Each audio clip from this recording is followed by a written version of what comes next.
It's time to connect with Lacey Nelson. I'm producer Brandon with the Rob, Anybody, and Don Show. Thank you so much for joining us today on this December 2nd. Beautiful December day. If you'd like to connect with us, feel free to email rad@radradio.com, or you can call us. The phone lines are open, 888-989-9811, if you want to get engaged and connect with our special guest today. And let's get it started, Lacey. Good Take morning. it away. Good morning. It's been an interesting day for Rad Radio from what I hear. Yes, very busy. Follow their social media for some updates and some changes that they're going through. And we love you guys and continued success to everybody on the show, Queenie included. Thank you. So we are here today with two people who I love and adore. And, you know, I'll start this by saying, you know, last week I had no guests ready yet for today's show. And usually I have them within 2 to 3 weeks prep time. And, you know, I told myself sitting there, I said, the December 2nd episode, we're going to have the most engagement, the most excitement. I don't know who's coming on yet, but we're going to figure it out. God's going to bring it. You willed it to be. I willed it to be. And Nice. just a few days ago, I've been trying to work this out with Liz and Scott for a couple months, and they've been busy the holiday season. They have 3 young boys, and so of course, you know, they're crazy busy with that. And just a few days ago, I'm like, let me give it a shot, and boom, it worked out. And we posted the flyer, and thank you to all of our viewers, our fans, people I haven't met yet. Tons of engagement on this particular episode, and I will say that's because of these two.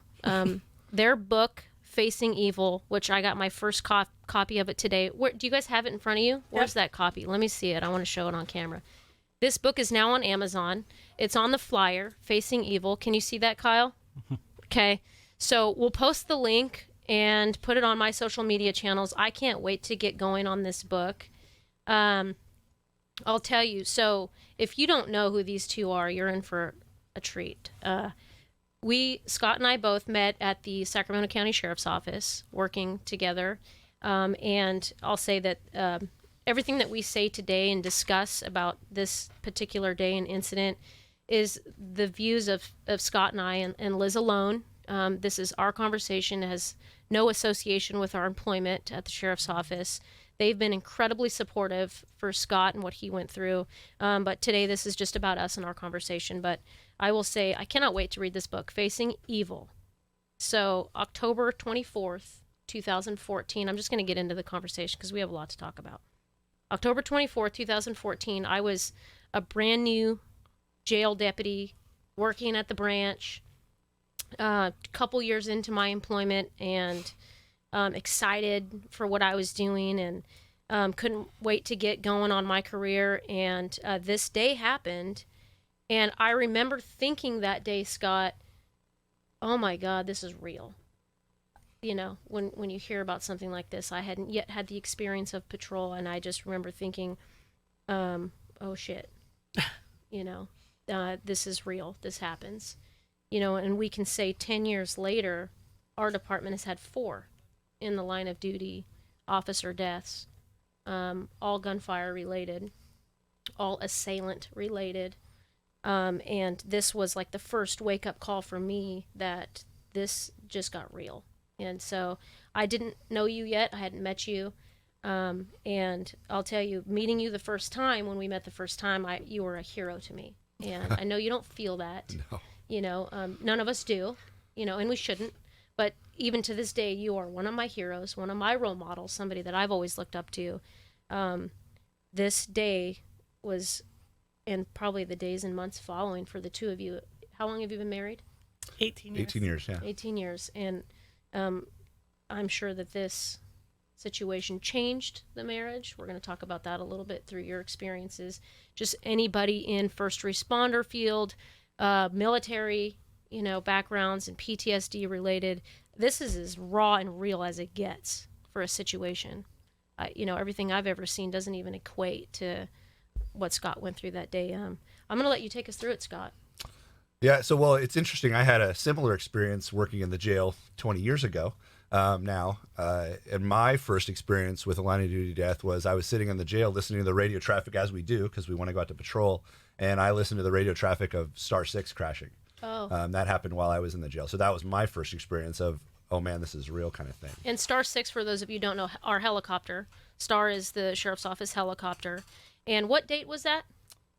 I can't remember off the top of my head. It was 2006. No, Star was in 2000.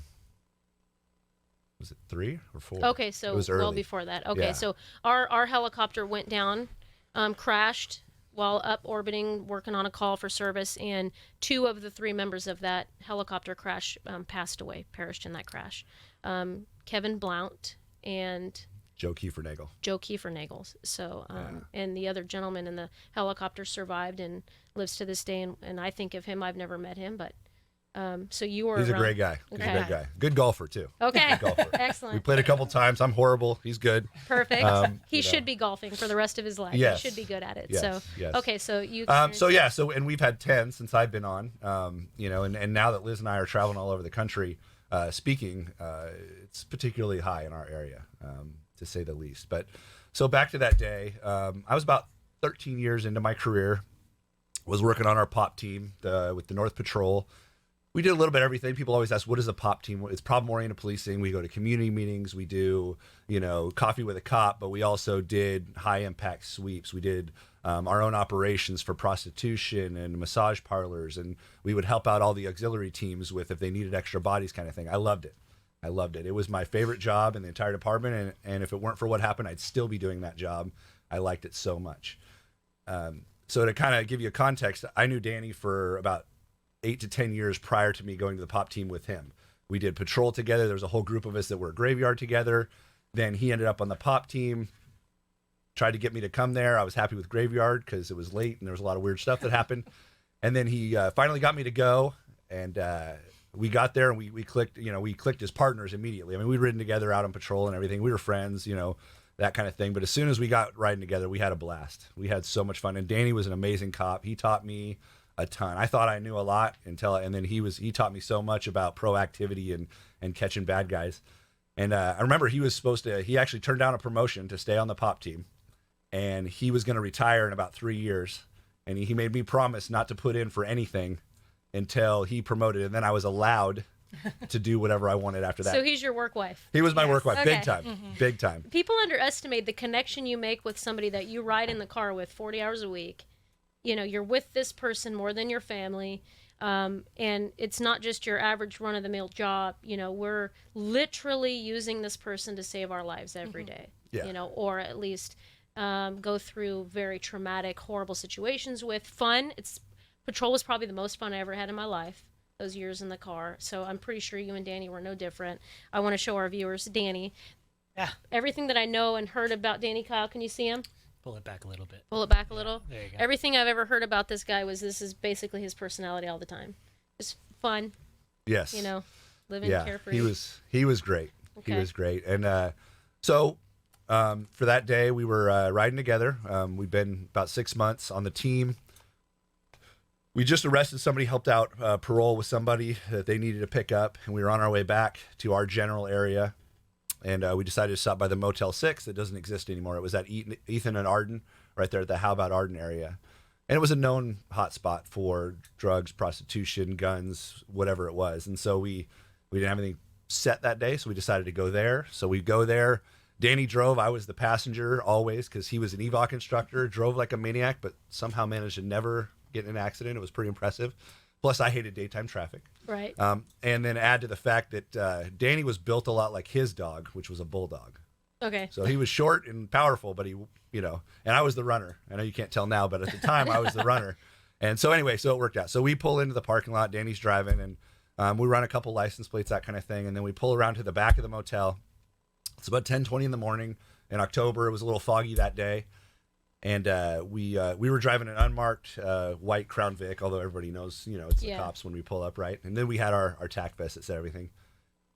Anyway, we pull up, and Danny puts it in park, jumps out of the car, and says, "There's 2 in the car." And I was on the computer, so I look up, and I see, so I jump out. I start approaching the passenger side and contact the female that was standing out there. Was she standing outside the car? Yes, she was standing outside the car, and the trunk was open, and Danny contacted the the driver, and I don't like to say his No, we're name, not so gonna I'm going say to call his him name. the bad guy, or Yeah. I might even use a bad word if that's Fine. okay, because that's how I think about him. But so I contacted her, and while I'm talking with her, she was, had a weird vibe. She ends up shutting the trunk kind of real slow, and then finally looks at me, and I'm thinking there's something in the trunk. Mm-hmm. And I used my big boy voice and finally get her to sit down. She's a pretty big girl, and she was back passenger open door. Okay. Normally, it's the front passenger door is what people Yeah, think, but it was yeah. actually the back passenger door, which was a little odd. Soon as her butt hit the seat, I hear about 6 shots come out from the driver's side of the car, and so I'm back by the back passenger door. So And the trunk's closed at this point. at this point, so maybe 10 feet at the most. Okay. Was Danny out of the car? Danny was So when I was talking with her, Danny was at the driver's side door. Got it. And then when I heard the shots, obviously I looked that direction, and I don't see Danny standing there. He wasn't tall, but I should have seen him standing there. So instantly I knew he was down in some capacity. I back up. I'm in the middle of a parking lot with no cover, so I have nothing to hide behind at the moment where I'm standing. And I start to draw, but the driver gets up, levels his gun at me from over the hood of the car before I can finish drawing, and he starts firing rounds at me. And I knew he was firing rounds because I heard the first one and then didn't hear anything after that, but I could continue to see the muzzle flash. And I felt the bullets going by my neck and my ears. I could literally feel them missing me by, obviously a little bit. I finished drawing, returned fire. He ducked down. About where he ducked down, I kind of made my best guess and started firing rounds through the back window. Eventually decided I had to reevaluate the situation, so I stopped firing and started to sidestep over to see where I wanted to see where that guy was, see where Danny was, and hopefully everything was, Where'd the woman go at this point? She flew into the back seat and was hiding there. Okay. Little did I know that she had a gun in her purse. She could have pulled it out and shot me, and I would have never even looked. I never looked at her again Got it. because I was so focused on that guy. Okay. So as I'm getting ready to go step to the side to go figure out what's going on, I see the front post of an AR-15 come up from where that guy ducked down. Okay.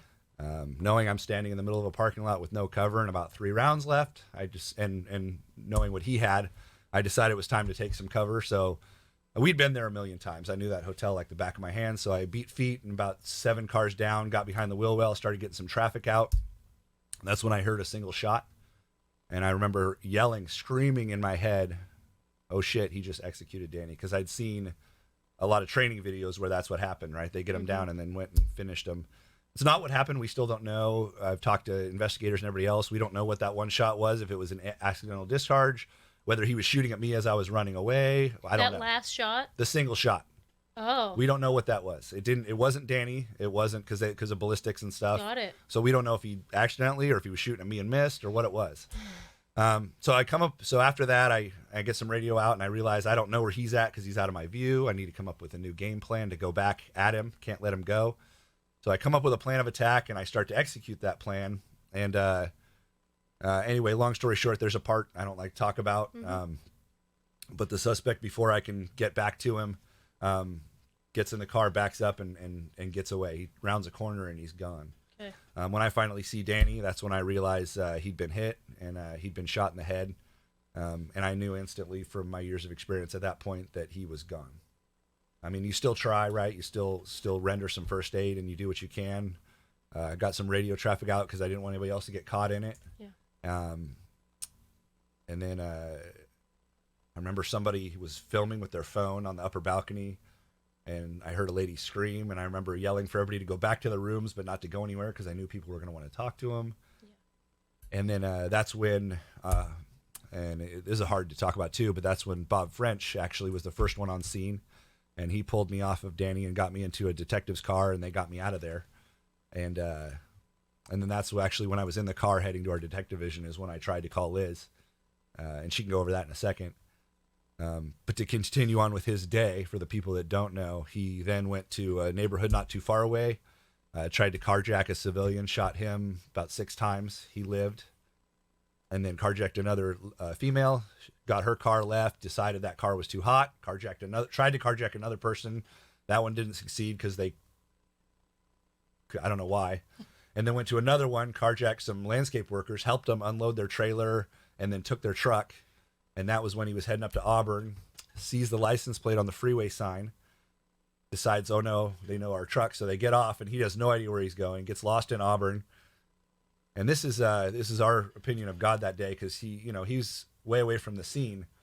He happens to pull in front of a house to change plates on the truck in front of a retired CHP officer's house who's in the front window drinking coffee, listening to KFBK, I believe, who's telling what's happening down in Sacramento and describes the truck. Oh my gosh. And so he calls 911. Of course, Auburn PD and Placer are all in that, run into that area, and ends up 2 officers end up confronting him. He starts shooting at them with the rifle. They bail out and go down a hill. Their car wasn't put in park. It rolls forward. He jumps in their patrol car. Oh, I didn't know this. And then takes off and leaves his wife in the truck. He takes off, and then that's when Detective Mike Davis and his partner see the car flying down these residential streets, and they believe it's a patrol car chasing the bad guy.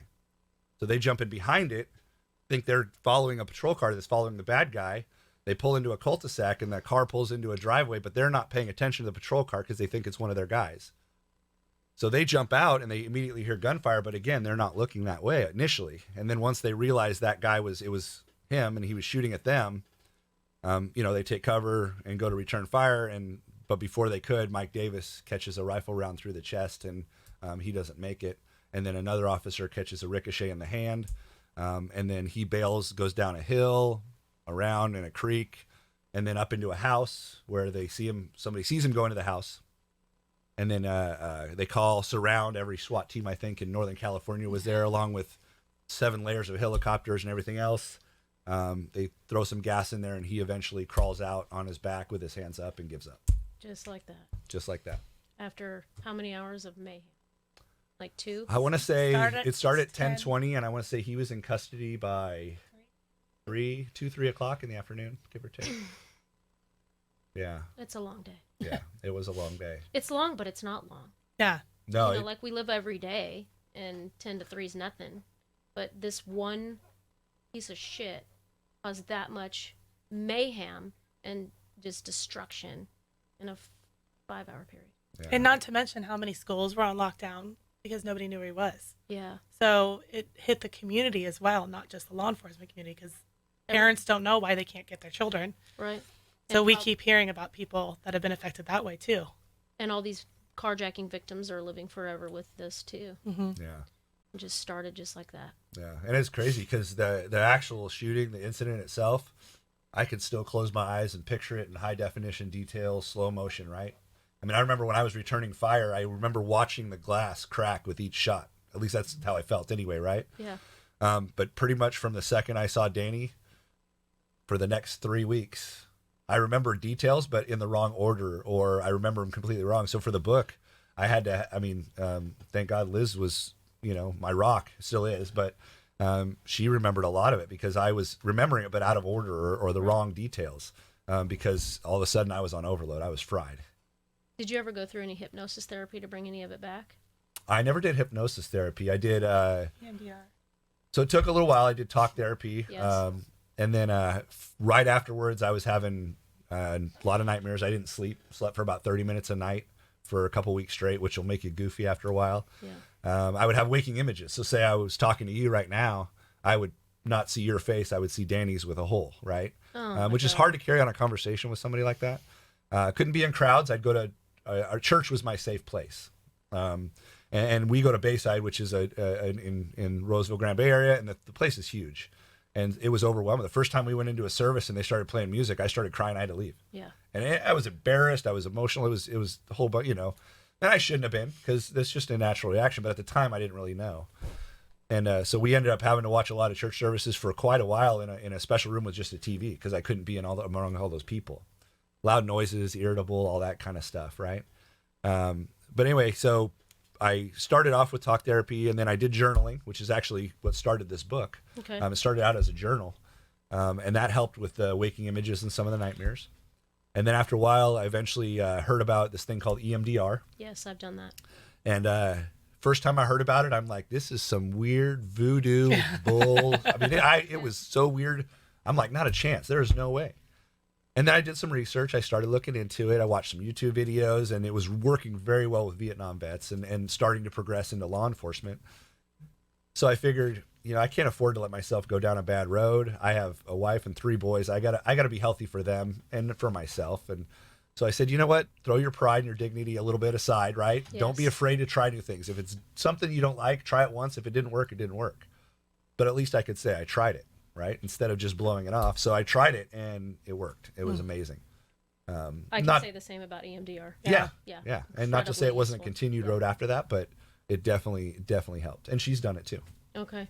Incredibly helpful, I can say, for anybody that wants to go through some mental fixes. EMDRs. I called it the beep therapy. My therapist would laugh at me calling it beep therapy because they'd put a headphone set on you and it would beep, beep, beep, beep. And it's like reprogramming your thought patterns. And so, yeah, I can say we're plugging EMDR therapy here. Yes. Yeah. Yes. Well, and for me, it was funny because she's like, okay, I'm going to do it. Our therapist. And I'm like, okay, what are my options, right? And all the videos I watch, they're like following your finger in front of your face. And I said, if somebody waves their finger in front of my face, I'm going to break it off because that's just going to piss me off. I'm not drunk right? enough for this. Yeah, that's going to irritate me. Yeah. So what are my other options? And she said, well, we have the beeping thing. I'm like, okay, that's an option. And she's all, you can do tapping where you're tapping on either leg. And I said, well, I don't have any rhythm, so that's not going to work. And then she said, I have these little, basically like balls that you hold and they vibrate alternating. I'm like, that sounds good. I don't have to do anything. I can just stand Sit there. So that's how I ended up doing it because I thought the beeping would probably bother me too. Yeah, at first it half drove me deaf in nuts. one ear Yeah. and everything else. So I Right. figured, might as well. So, if any listeners have questions, please write or call in. Seriously. Yeah, rad@radradio.com, or if you want to call and chat, it's 888-989-9811. This is a time, I mean, you're getting firsthand experience from, I would say, the worst day ever, It was the worst day for me. and How do you make sense of such a senseless act? Well, you don't at first. I remember, I what if the crap out of it? Like, what if I'd have done this? What if I'd have done that? Why me and not Danny, right? Why am I still alive and not Danny? Why aren't both of us dead, right? Why? And it took me a little bit, and my faith had a huge part to deal with how I was able to adjust with the why and all that other stuff. And finally, the first thing that dawned on me was, I'm here for a reason. I'm still trying to define exactly what that reason is. But the first epiphany, I guess, that I came to was if the only reason I'm still around is to be a good dad and to raise 3 good young men to be, 3 boys to be good men, because we need good men in this world. Yes. If that's the only reason I'm here, that's good enough for me. I don't think that's it. I think the book and us and Liz and I are now talking about this stuff regularly with cops and trying to dispel the stigma of don't get help, it makes you weak. We're trying to get rid of some of that stigma that's persisted over the years with law enforcement. It is getting better and they're doing great jobs in the academy. There's a lot of new stuff coming out there, but our job is to help with that. We're trying to help with law enforcement marriages. They don't have a good track record of staying together. Right. Compared to the national average, I heard is about 50 to 55% divorce rate. The average in the United States for law enforcement is about a 70-something% divorce rate. And then at a critical incident, it gets even higher. Yes. So we're trying to help with that. And then just help people realize that cops are people. They see this stuff on the news or they watch a movie, right? They get in a shooting and they go have a beer joke afterwards, right? Or on the news, they see the news end, right? And that's it. We take this stuff home. We live with it for years and years. That wasn't my first shooting. And it wasn't her first call to wake her up in the middle of the night because something had happened. Car accidents and fights and hospital visits. I mean, I've broken some different things on myself over the years, right? Yeah. And it doesn't just affect us. It affects our spouses, our kids, our extended family. When I saw my mom and dad for the first time after Danny was killed, they both cried. I don't think I've ever seen my dad cry in his life. And I have a twin brother. We are very, very tight. And it hurt him. It affected him and my sister too. So it affects everybody. And that's part of what we're trying to let people realize is that it's not just what you see. There's a bigger picture. It's the ripple effect. That whole rock in the Yes. pond thing. And I'll touch on something that Scott said that day after the incident. Bob French shows up, and Bob was a huge impact for me when I started my patrol experience in law enforcement. Bob was a legend. His nickname was the Commander. Just the guy was just a presence about him. 43 Adam 1 was his call sign, and forever retired because a couple years later, Less than 2 miles away, I think. less than 2 miles away, Bob was killed in the line of duty at the Ramada Inn on Fulton and Auburn during a shootout with another suspect. And coincidentally enough, my mom, and I don't think that you know this, worked for a company called Hygentech at the time, who was contracted through the county, and they were basically the crime scene cleanup crew for the county. My mom responded to Danny and your call and met Bob, and Bob helped her clean the scene.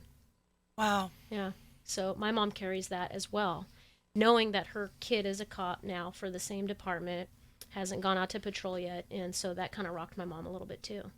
So she thinks about that a lot too. Yeah, Bob had a ripple effect. One, I knew him personally. We worked together quite a bit as well.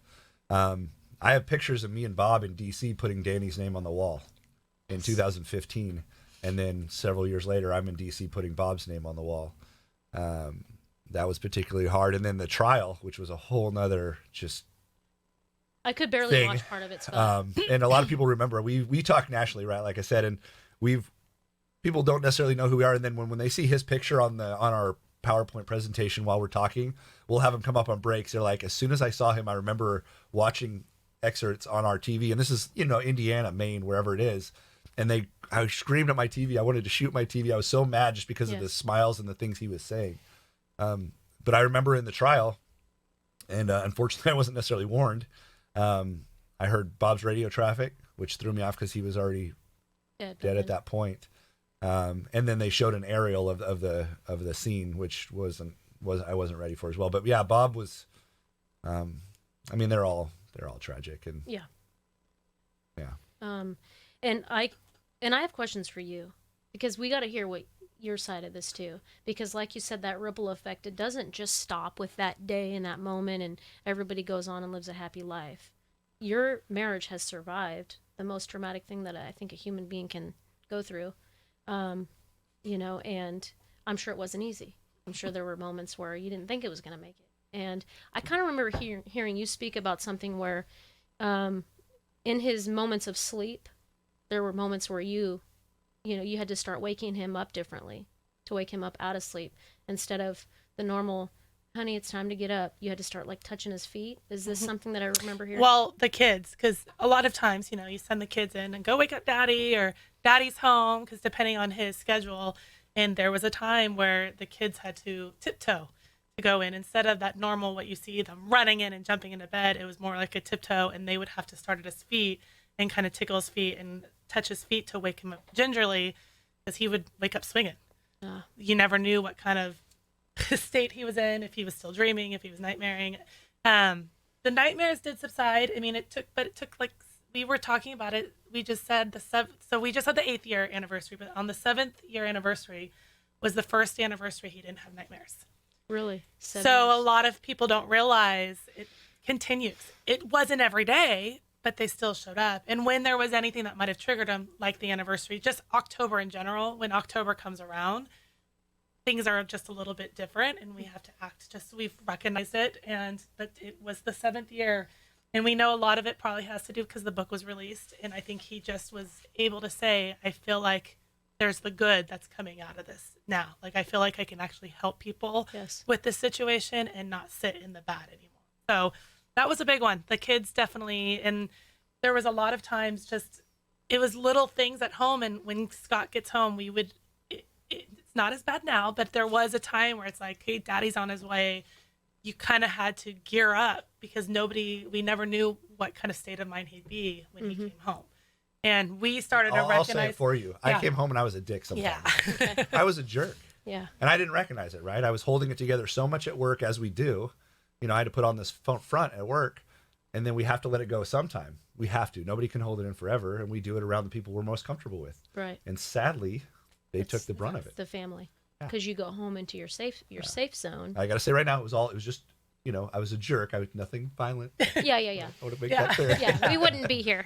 No, we would not. But, I get it, because it's, and this is why you're doing this, right? Your reason. Yeah. The why as to how do we make sense of an act like this, because whether or not somebody's involved in something this tragic, or you're a cop and I'm lucky, I've never been involved in something this tragic at work, but the PTSD is real. Situations, there are what we call triggers. You see something, you feel something, you hear it, you smell it, and all of a sudden, and so that's why you guys are doing this, to show other couples and families, even if you're not married and it's just your kids, or if it's just you, because the suicide rate in law enforcement is higher than almost anything else. And I won't take away from other occupations where suicide is high, but we're talking law enforcement, and it's extremely high.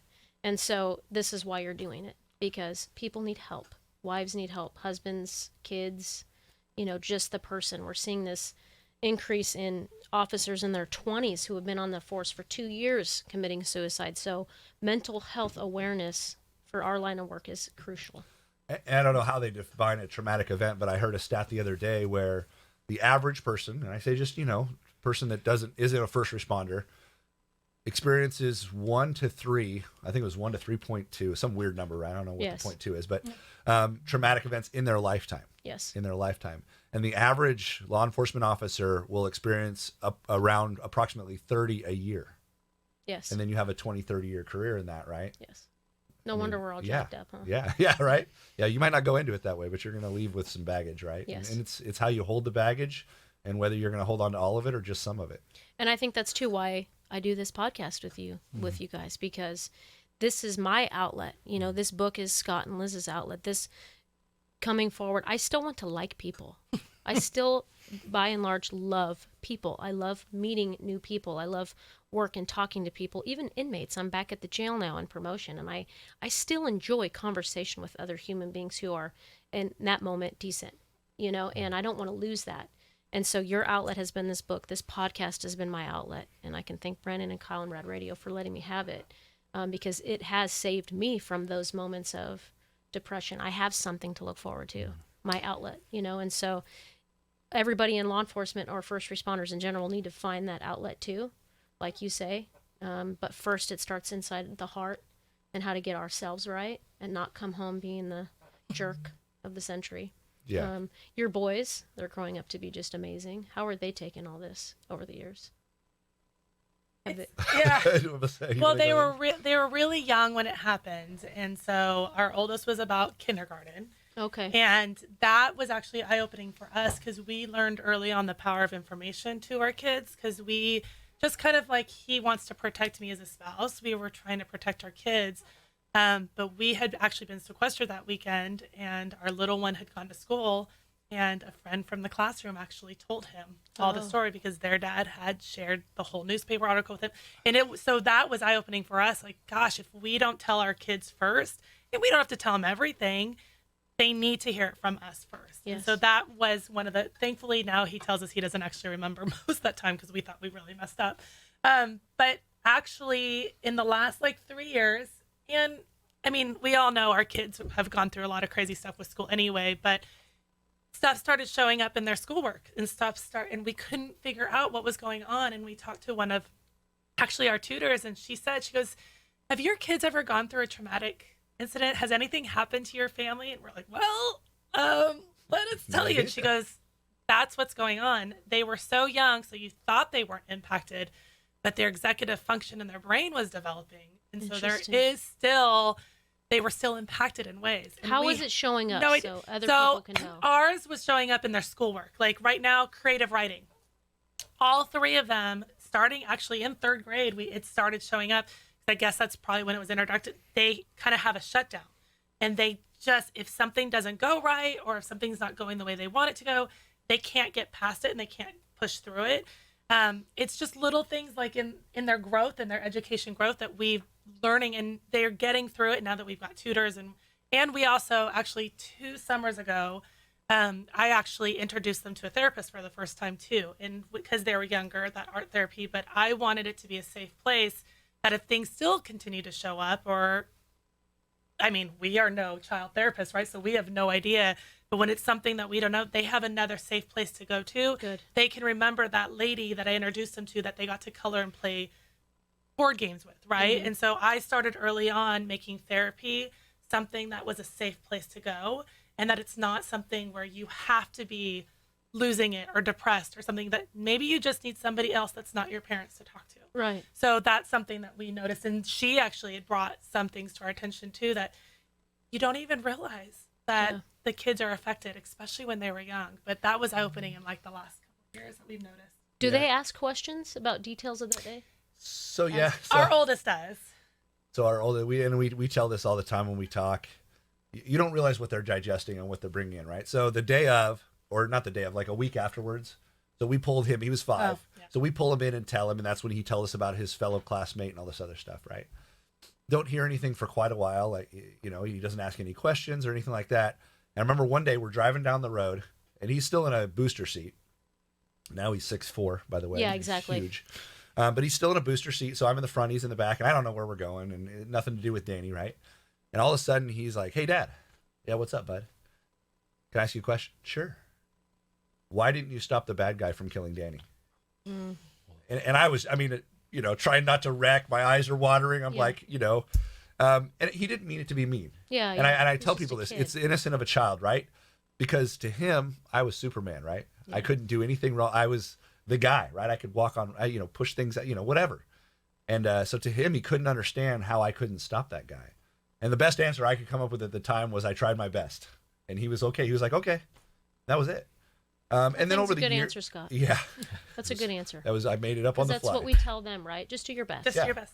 Yeah, and I had to convince myself that that was true over a while, over long periods of time as well. But and then we started including them in anniversaries. We do a thing at the gravesite every year, so they started coming to that. For his birthday, we went and released some balloons one year, and Connor wrote a great little thing on the balloon. "Hey, we miss you. I wish you could come back," which of course made me want to cry again. Yeah, exactly. We went to a bench dedication, and it was at a park. So there was a playground, and we're like, "Oh, the kids can play." the and- park on Eastern. Yes. Yes. Yeah, that one. No. It's the That- one in Foothill Farms. Old Foothill Farms, kind of behind the Target, Okay. College Oak, that area. And we finished it up, and I had to go back to work. And he was in the car with Liz, and they were driving back, and he was my middle one. No, it was Connor. That was Connor. He was like, "Hey, Mom, that's a cool bench that they buried Danny under." He thought he was at the funeral. Oh He boy. plays at the funeral. Because we hadn't shared with him. And we started to learn, okay, we need to, you know, so she explained to him. And so then we ended up visiting the gravesite and Yeah. stuff like that. And even now, he's 14. He wants to read the book. He knows it's there and he wants to read it. And I keep telling him, reading level, of course, you can read it. I mean, I helped write it. Vicky did most of the work, but I helped write it. So it's a pretty simple book. It's just missing crayons. It's not that complicated of a read, but the content is very adult. And he's just, we don't feel like He's he's ready. quite ready yet. So I told him, when you're 16, plus we're working on a hard copy version of it. And I want to get each boy a copy and sign it and kind of, you know, Yes. as a keepsake for them. And they're going to get to read it, but it has some, you know, adult stuff in there and some mom and dad moments that I'm not ready to share. Yeah. Share with a 14-year-old boy. Yeah. So, We said 16. but yeah, they still, and they're all well aware of how it works. And like when we go speak at through COPS at our traumas of law enforcement classes, we just remind them, hey, you know, we're going this weekend. You're going to stay with grandma, you know, and do you guys remember why we're doing this? And they, all of them, almost in unison now, they're like, yeah, you're going to help people. So they're okay with it. So they understand why we're leaving them for a couple days. It's only it's only 3 times a year, give or take. But still, we want to let them know that we're leaving them for a good purpose. Yes. And so they're, you know, and they're okay with it. And as as long as they we bring get them back older. something good. Yeah, Yeah. exactly. As they get older, it's probably more of an understanding, and Yeah. you know, as And we want to take them to DC eventually to, you know, see the wall and all that stuff. Just, you know, 3 boys and money and everything else. yeah, it's not cheap. We're not ready. We're not there yet. Yeah. But we're working on it. Yeah. Do your boys express any interest in getting into law enforcement as a career? So we see it in our youngest. Not, I mean, he wants to be a ninja police officer, Well, right? of Like course. he's And Batman. So he's Naturally. 9. Who doesn't? But you start to see it in his heart, right? He's such like a helper, and he's always like, "I'll never let anybody hurt you, Mom." I'm like, "Shoot, you're gonna Yeah. be my cop!" Like I just know it.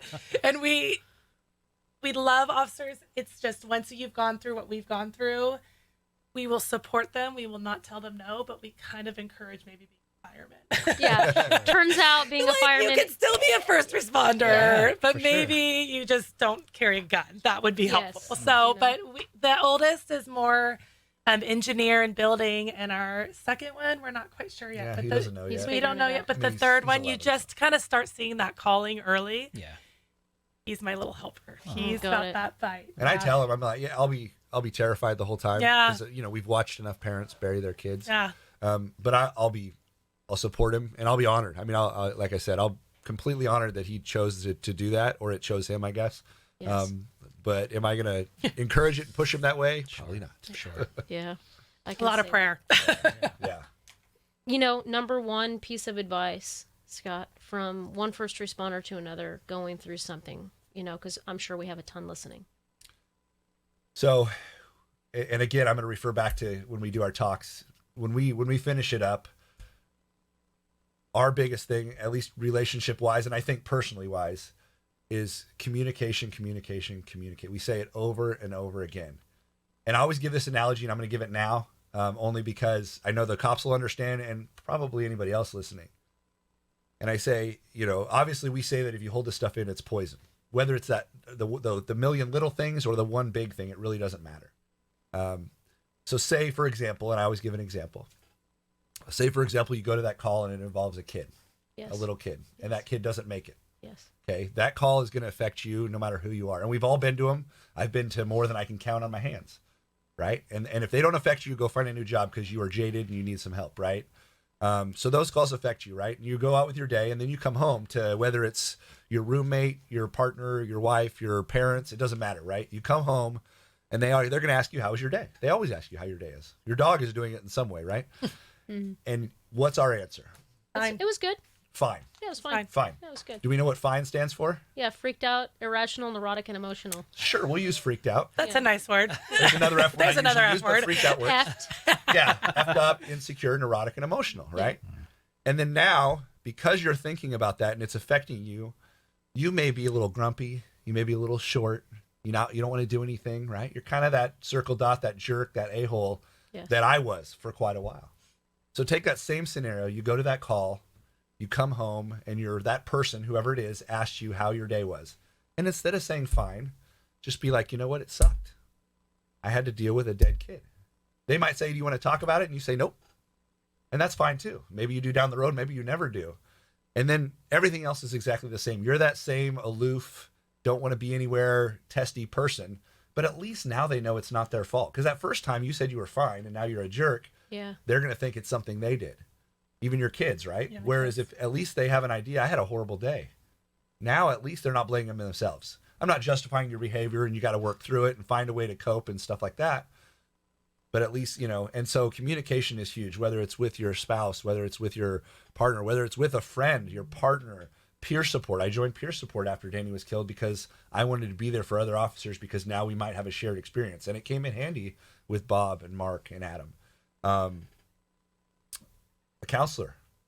It's a third party. It's somebody that's not emotionally invested, and they can listen and they can give you a perspective that you're not going to get from somebody that's emotionally close to you. And that's why we encourage that as well. Yeah. So just talking, because holding it in, and there's stories all the way across the board of people that held it in, and then it came out in some way that was unhealthy, or downright dangerous, right?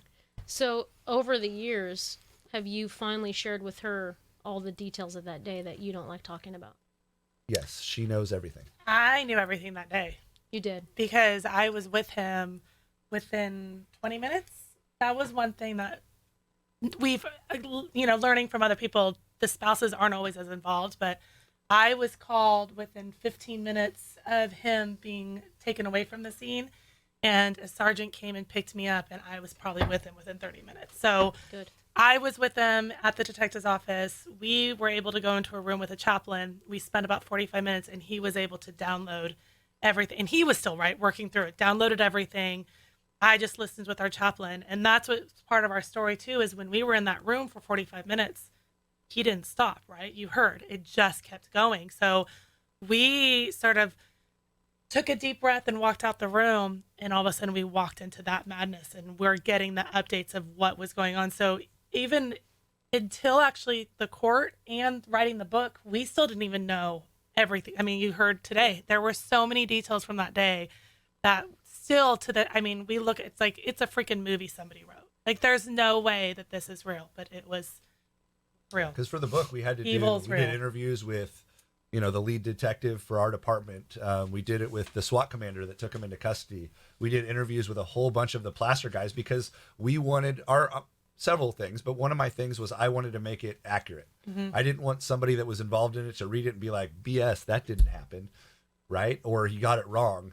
And it wasn't to, make it sensationalized, or I didn't want to exaggerate or anything like that. But I did not want to get it wrong.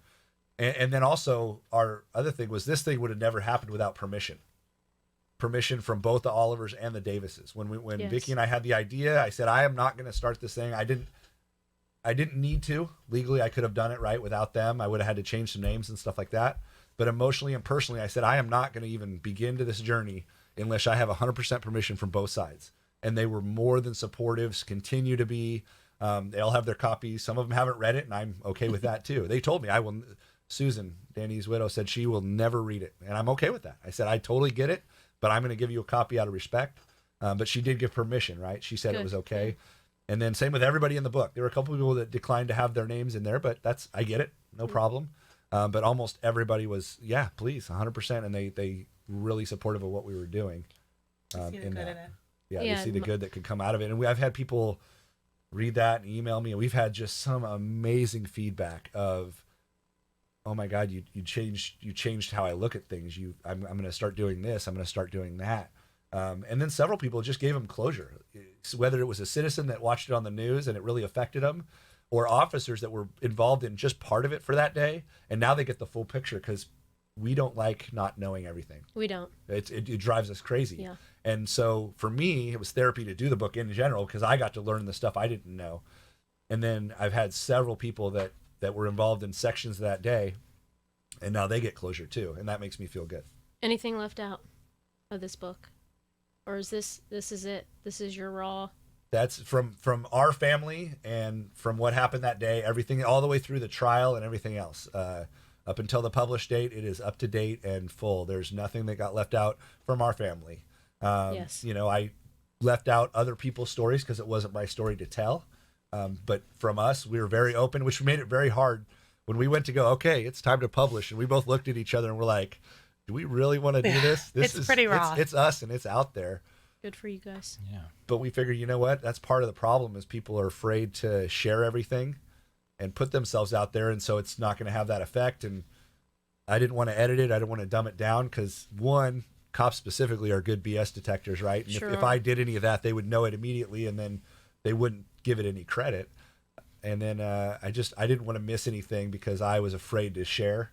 And so we talked about it, we prayed on it, and we decided, you know what, if we're going to do it, we're going to do it all out and see what happens and take the consequences. Some people have gotten mad at us for it. Some people have misconstrued our intentions for why we did it. And I knew that was going to happen, and I had to be okay with that. We give away more books than we sell. Yeah, you do. I kind of get in trouble for that a little bit because we can't afford it. But, it's been worth it. And the feedback and the responses let us know that we were doing what we set out to do. Absolutely. I can't wait to read it. Oh, me neither. You know what I mean? Especially because you said anybody can read it. It's easy read. So Yes. Yeah. Well, Yes. what we It's tell an people, emotional it's read. not a bedtime It's not story. a bedtime story. No. Just know that. Do Yeah, not read it late at no. night. Yeah. We But have the nightmares enough as it is. Yes. I don't- And I've Well, had and people can't put it down. So that's the other reason. If you start reading it late, then all of a sudden you pull You're an all-nighter. So it's TikTok. It's Yes. the new TikTok. Yes, for it me. is. Yeah. It's something I can't put down at night. Yes. Okay. I received this email from Chris, who actually he has a testimonial about the book. Oh. He says, I would like to say that after Officer Brown was on the Rad Show, I immediately went to Amazon and bought his book. That you visited the Rad Show last year, right? Yeah, I do the Pig Bowl For the every Pig year where Bowl. the Yeah, cops that's right. play the firemen, and we mentioned it really quickly there. Yeah. Yeah, so Chris says it was excellent. All of the emotions flowed while reading that book. If anyone wants to know the story in detail, the hows, the whys, the reasons, the aftermath, it's an excellently written book. To Officer Brown and his wife Liz, I hope that time has helped. Thank you for your service. Well, Thank thank you. you very much for writing that. That's awesome. Yeah, absolutely. Can they get signed copies? Absolutely. How do they get signed copies? Well, Probably. Are you guys doing book signings coming up we at all? did, but we haven't done one in a while. Although we've started talking about Doing doing some one more? again, maybe this next year. Okay. We're honestly the three. I think we did three. Yeah. The ones that we have done is usually just a coffee shop or Yeah. a brewery was at one of them, and they asked us, "Hey, do you guys want to come up and do a book signing, arranged by somebody that knows them or whatever?" And So we're open. as long as our schedule's open, we're always Yeah. going to say yes. And we're still in the Sacramento area. I That's figure, fine. a coffee shop, nobody shows up, I'll have a cup of coffee. That's and I'll leave, right. Yep. We're going to show up. And you know what? When you guys plan those, let us know. Yeah. We'll promote it, put it on air, and put some links on the internet and stuff. And for people who want to buy the book, it's on Amazon. Like I said, we'll link it later. Buy the book, read it, and then that way you're you know exactly what we're talking about. I got to read it too. And then when you guys do the book signings, we can come out and get them signed. And Yeah, and then Great. we actually also created a web page, scottandlizbrown.com, and it has the link for the book on there as well. Good. And then it also has any of these type of things, because we've done a couple other shows. And it has those all on there linked as well, plus any upcoming events. So when we do have those, we try to keep it updated as to any of those. So then that way people can be appraised of. And then there's an email too. You can write us questions or ask us anything you want on there as well. So it's a great resource. We're still working on it. We're not tech people. No, it's perfect. Yes. But we're working on it. So go visit that sometime too. And if they want to hire you to come speak, whether it's a business, a law enforcement agency, a school, I would imagine criminal justice classes in college I go to all the time. I think that you should go do that too. People getting into law enforcement need to kind of know what they're looking at.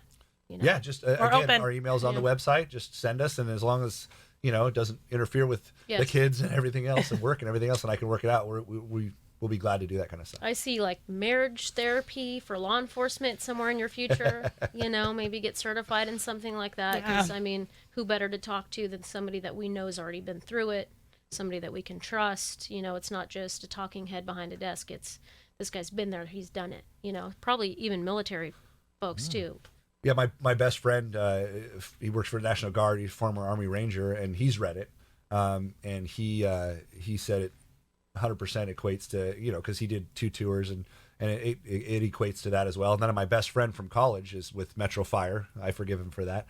And kidding, we love our fire. We need heroes too. America's heroes, right? But and he has it too. And so I've had some firemen say that because we're all brothers and sisters, Yes. second cousins as far as the profession goes, and trauma's trauma.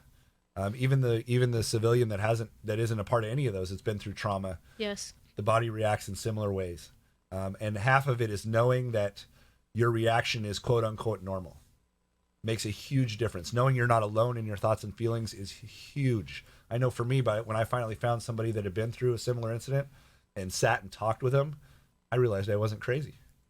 That's the truth. And that made a Yes. huge difference. It didn't stop me from feeling some of those feelings, but just knowing that I wasn't alone in my thoughts and feelings was huge. And that's part of what the book is about too.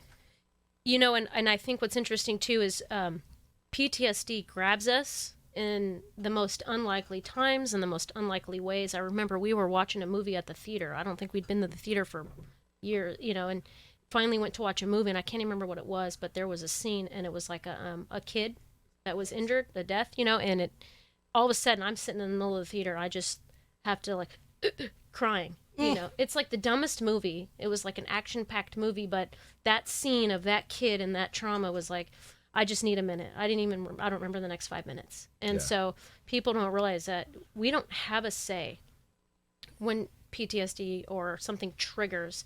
And like you said, it's not just somebody who's been through a law enforcement death or a law enforcement experience or military. It could be you as the spouse. It could be a victim of rape, or child molestation, or it could be anyone. When that moment, it picks you, and a trigger could be anything. So I mean, if you're anybody who's been through anything, this book could probably help you understand that, like you said, you're not alone. It's embarrassing in those moments when that grabs you. It's like I'm the only one that's feeling this ever, because it's that embarrassing. Everybody knows right now that I'm fucked. Everybody around me knows that I'm not okay, but nobody really knows. Most of the time we go, what do we say? We're fine. Yeah. Well, after these big incidences, right, we have CISDs, critical incident stress debriefings. And we'll sit in there and we kind of talk about the incident. And I've been in several before. And the first one I sat in for that was with the team. And I remember telling the story because I wanted them to know that because I was afraid they thought I ran and hid and didn't fight back and blah, blah, blah, right? In my mind, that's what they thought. And I wanted to make sure they didn't know, right? But I remember telling the story and shaking. My hands were shaking so bad. And I was so embarrassed. And then later, after we've been through and done, I've taken classes and I've learned a little bit. That's normal. I was tense, and that was the body's way of relieving that energy, right? But I didn't know at the time, and so I was extremely embarrassed, which of course made it even worse and everything else. Had I known that that was a normal reaction, I might not have reacted the way I did. I still probably would have shaken, but at least I wouldn't have been. I'd be like, yeah, this is the way it is, Emotionally, right? it would have been easier to deal with. Yeah, yeah. So And knowing is huge. your experience with this, and we'll close out here in a minute, but your experience with this, law enforcement reach out to you? Like Adam Gibson was killed last January or January 21. He was killed on the line of duty. Do people reach out to you personally and say, I need help? Can you help me through this? Both of us actually. You know, me, I get it from the officers. Like, hey, can we talk? Can we go have lunch? Can we have whatever it is? And sometimes it'll be, hey, can my wife come and can you bring your wife? Because they know that we're kind of a team, right? Dynamic duo. And then she started our Sheriff Spouses Association after Danny was killed. And so whenever there is one, they go into gear, right, and start helping out families and wives and stuff like that. And she's had, coffees and dinners and lunches and all sorts of stuff without me there with the spouses, because they feel like they need to vent. They need to get it off their shoulders too. And, and sometimes they apologize, like, I don't need to be burdening you. No, that's, if we weren't okay with our stuff, we wouldn't be helping you with yours, right? I wouldn't be taking care of you without taking care of my own stuff. Right. So that's what we're there for. And it's been honestly a great experience. I hate to say it because obviously somebody else is going through something for them to want to talk to us. But the fact that they feel like they have a resource in us, it makes us feel good, makes us feel proud.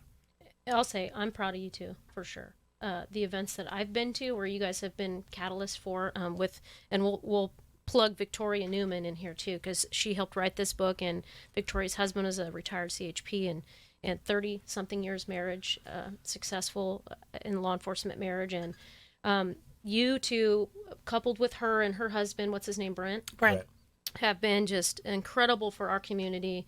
All the events you guys throw. If anybody needs resources, you're getting firsthand resources here without the bill of a therapist. Reach out to these two, read the book, contact Victoria. She's as open as they come, and she's as helpful too, just from my interactions with her.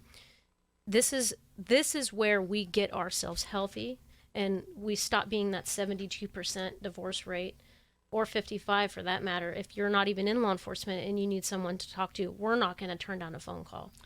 And I'd be remiss if I didn't plug Vicki. She started an organization called How to Love Our Cops, which is towards law enforcement marriages and stuff like that. They're national. They do stuff locally and nationally. And then she's written several other books, Chip on My Shoulder and A Marriage in Progress, which are solely law enforcement marriage books. Yes. And those are great books as well, which is kind of how we got to know him and why we started our project, because we both read her other books and just love the way she did it. Yeah, so. She's something else, and she's quite the speaker too. And so I'll say, we'll close out scottandlizbrown.com, right? That's the okay. No spaces or anything. No spaces, and we'll link it. I'll link it. Obviously, people know how to get a hold of me through my website and through Rad Radio with Brandon and Kyle, and send us emails or messages on Facebook. And if you want to get a hold of them and you didn't want to write in today, that's fine. Contact us. Let them know. They are for hire, national speakers. Me too. We require travel and somewhere to stay, but we do this kind of stuff because we love it, and because, again, we want to help. We're not making a living out of this. This is because we love doing this stuff. Brandon and Kyle too. They're here for me, doing this for me after hours on their free time, because this is how we continue to fix our world. And Brandon and I say that all the time. This is healing for us. Absolutely. We're healing too, and learning these kind of stories and getting these kind of things out there. So, you guys, you keep tuning in every couple of weeks for our podcast. You keep writing me, and those people who are naysayers, that's okay, because we're helping them too. And I tell people all the time, the people who say they aren't watching you are the ones you're probably helping the most, because they are listening. Because they tell you they're not listening, they are. That's how you know they are. The ones who speak up and have something negative to say, we're helping them too. And so I keep remaining positive, even for them, especially for them, We have one viewer from Snowy, Utah, named Kelly. He says, it's great to see you all, and it takes great strength to relive this tragedy. Now that we've heard about your worst day at work, what was your best day? Oh, I love that. Good question, Kelly. Kelly. That's a great question. Wow. Oh, man. You know what? First off, I got to say, I don't think I've ever been asked that. That's a cool question. It's always like, what's the worst day? Or have you ever shot anybody? Or, that kind of thing. So honestly, one of the things that comes to mind, and probably because we're talking about the book and it's in the book, was Danny and I, we were in North Highlands. We pulled over this car had, I think, four people in it and a kid. Oh, I know this. Yeah. Yeah. So we run everybody in the car, and one of the ladies in the car has a felony warrant for her arrest. So we pull her out of the car, and unfortunately, the daughter in the car was hers, and none of the family member were in the car. So we pull her out, and we're like, hey, you have this warrant. I am not going to cuff you up in front of your daughter. Be cool, right? We'll be cool if you're cool, right, kind of thing. And she said she really appreciated it and said thank you. And so, well, it's family. So we call some family members. They're going to be about 15 minutes out. All right. So we call them, and while we're waiting, I'm talking with the lady. I'm trying to, encourage her, to turn her life around, maybe not hang out with some of these people, trying to give her some resources to get back on her feet. And she was fairly receptive, and Danny was playing with the little girl. And they're running, and I mean, it's right in front of one of the Roach motels on Watt Avenue, right? And they're running around, they're playing hide and seek behind like an electrical box kind of thing. And I remember I was talking with the lady, and they're kind of running around. I remember the little girl stopped in her tracks and looks up at Danny, and so he stops and is kind of looking down at her, and she's all, you know what? You look like a teddy bear. That's cute. And Danny looks over at me, and I start busting up laughing, and he's all, I'm never going to live that down, am I? I'm like, not a chance. Not a chance. And so she keeps playing, they show up, right? We let the daughter go with the person, and the lady was she said, sad that she had to say this, but she said, you're the nicest officer that's ever arrested me. Which one implied that she'd been arrested before. Too bad, because I always say when we arrest somebody, I hope it's the last time. I hope they learn from their mistake and I never see them again. One of the few jobs I can say, I never hope I see you again, and it's okay. But the fact that she said that, and then the memory that she left me with Danny of the teddy bear, because that name actually stuck, and we started calling him the teddy bear at work on the pop team, and then it turned into don't poke the bear, kind of thing. But that's one of my great memories, and I do have several others, and most of them involve like chases and fun pursuits and stuff like that ended okay, that all ended right. But it's a great job. I tell people, despite what happened, I still can't think of anything else I would rather do. Yes. Would I obviously change that day 100%, but I still can't think of another job I'd rather do. And when I'm done in another 5-ish years, I'll be very proud of my career. And most days are good. Yeah. Most days out there are good. It's those moments that are really, really bad, moments that are really fun, boring sometimes, but most days are good. Most contacts with other people are good, even the suspects, and I had, Cherie on here, who was one of our inmates in the jail, and apparently some of the things I said to her stuck, and she's been now clean for 6 years. And so she was a guest about her sobriety, being one of my former inmates, and talk about a good moment, and most of those contacts that we have are life-changing for other people. Because I say when we show up, it's probably their worst day. We're not showing up on somebody's good day. If the cops come, it's probably not a good day. We have an opportunity in that moment. Ideally, it's the first and only law enforcement contact they ever had, even if it's their 100th. If they can remember that one as the best contact they've ever had, then we've succeeded. We've treated them with fairness and kindness and respect, despite what they have done. Maybe especially because what they have done, we were that catalyst of change for them. And that's a good moment for us, Kelly, that was a good question. Yes, it was. I like that. Great way to close the cast. I like it. Kelly thinks he writes in, and I like Kelly, and we have our Utah Kelly that writes in. So, you guys, Amazon.com, Facing Evil, this book, we're gonna link it. Contact us if you guys have any questions, and let us know if you want to talk to Liz and Scott or hire them for an event to come speak wherever it is that you work, and maybe can have that. And if you want a signed copy, book tour 2023, I will stay on them about this. I'll help you guys plan it, set it up. I'll make the phone calls. You guys just show up, and we'll set it up. I would love to promote that for you. That'd be great. That'd be awesome. You guys just be the famous book writers and just show up, okay, with a Sharpie. Yeah, Smile and with wave. a Sharpie. Smile I and like wave. it. 2 weeks from now, we're going to have another podcast. You guys, I hope you feel better.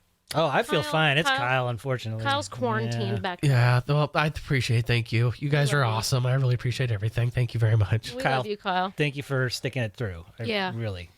We appreciate it. I do my best. You do great, Kyle. So you guys, all right, have a good couple of weeks and a great weekend. We'll see you guys in 2 weeks on Connect with me, Lacey, Brandon, and Kyle.